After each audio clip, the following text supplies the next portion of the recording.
हरे कृष्णा।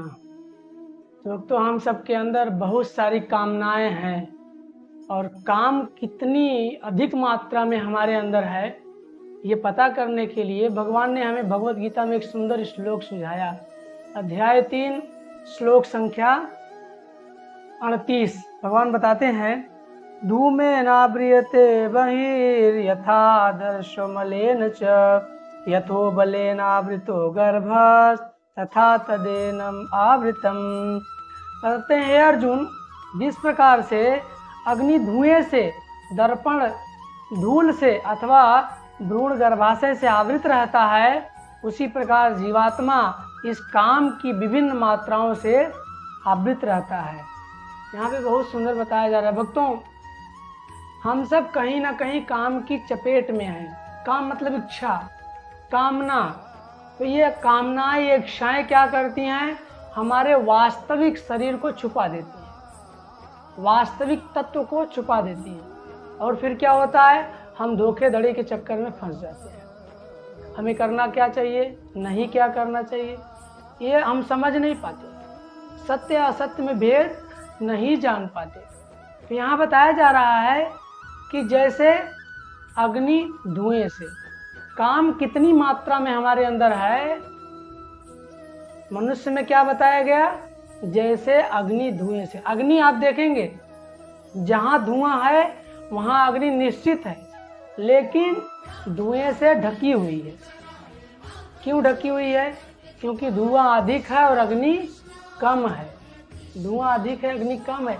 लेकिन अगर अग्नि की मात्रा अधिक हो जाए फिर धुआं आता पता नहीं रह जाता है। तो जहां भी अग्नि धुआं निकल रहा है, ये समझना चाहिए वहां अग्नि है। तो जिस भी मनुष्य के अंदर कामवासना अधिक है, लेकिन कभी कभी भगवत संग, मंदिर जाना, ये प्रक्रिया लगी है, तो समझना चाहिए कि कृष्ण भावनामृत की थोड़ी सी अग्नि अभी है और इसको और शुद्ध किया जा सकता है भगवान के पवित्र नाम जप से। भगवान का पवित्र नाम जप किया जाए तो ये धुएं वाला जो काम है हमारे ऊपर प्रभाव नहीं डाल पाएगा। दूसरा उदाहरण दिया गया, जैसे दर्पण पे धूल। दर्पण पर धूल जो है ये बताया गया है वृक्ष के लिए, बिल्कुल स्थिर अवस्था में है, चल फिर नहीं सकता। काम इतना अधिक हो गया है कि उसको वो भी जीवात्मा है, लेकिन उस जीवात्मा को कैसा शरीर दिया गया? स्थिर है, कहीं चल फिर नहीं सकता है, कहीं भी नहीं जा सकता है, क्योंकि ये काम की कोटि है। काम जितना अधिक रहेगा वैसी शरीर हमको मिलती है। तीसरा उदाहरण दिया गया, जैसे भ्रूण गर्भाशय से। भ्रूण, बच्चा पेट में होता है तो गर्भ द्वारा ढका होता है।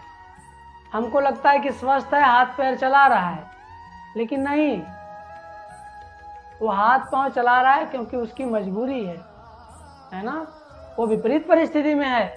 तो पशु पक्षी भी ऐसे ही हैं, जीवित हैं, चल फिर तो सकते हैं, लेकिन कृष्ण भावनामृत में भगवत प्राप्ति के लिए कुछ कर नहीं सकते हैं, या लोगों को उनका दुख पता नहीं चल पाता है।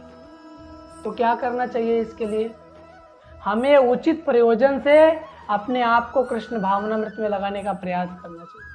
किसी योग्य मार्गदर्शन की आवश्यकता है और योग्य मार्गदर्शन में जाकर के हमें कृष्ण भावनामृत में अभ्यास करना चाहिए। जैसे ही अग्नि बढ़ेगी धुआं का आता पता नहीं रह जाएगा। आप देखते होंगे जंगल में जब आग लगती है पहले धुआं दिखाई देता है, लेकिन बाद में जब अग्नि दिखाई देती तो फिर कुछ नहीं दिखाई देता, सब जलकर राख हो जाता है। ऐसे ही कृष्ण भावनामृत की अग्नि प्रत्येक मनुष्य के अंदर है। यहाँ प्रभुपाद जी स्पष्ट बताते हैं, लेकिन वो कब तक है? जब तक अग्नि नहीं बनती है। अग्नि बनाना है, कृष्ण भावनामृत को जागृत करना है, साधु संग करना है, भगवत भक्तों के साथ रहकर हरि नाम जप करना है, भगवान के अर्चा विग्रह की सेवा करना है, प्रसाद उत्तिष्ठ ग्रहण करना है, और उसके बाद अग्नि प्रकट होगी और कृष्ण भावनामृत का हुंकार मच जाएगा और सारी काम वासना खत्म हो जाएगी। हरे कृष्ण।